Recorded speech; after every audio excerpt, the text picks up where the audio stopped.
परभणी शहरातील हॉटेल नीरज ते आनंद भरोसे यांच्या घराकडे जात असणाऱ्या रस्त्यावर डिग्गीच्या नाल्यावर एक पूल आहे। या पुलाच्या मधोमध एक मोठा खड्डा पडला होता। या खड्ड्यामध्ये मागील आठवड्यात एक पती पत्नी पडल्याची घटना घडली होती। परिसरातील नागरिकांनी या पती पत्नीला शिडी लावून सुखरूप बाहेर काढले। कोणताही अनुचित प्रकार झाला नाही।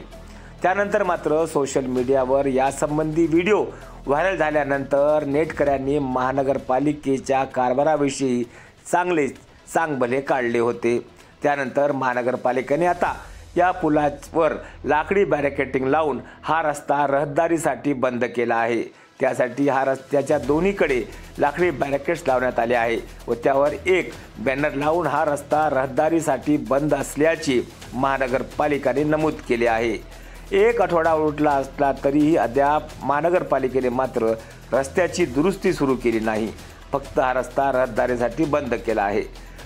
रस्ता बंद केल्याने या परिसरात राहणाऱ्या नागरिकांना आपल्या घराकडे ये जा करण्यासाठी मोठा रस्ता पार करावा लागत आहे।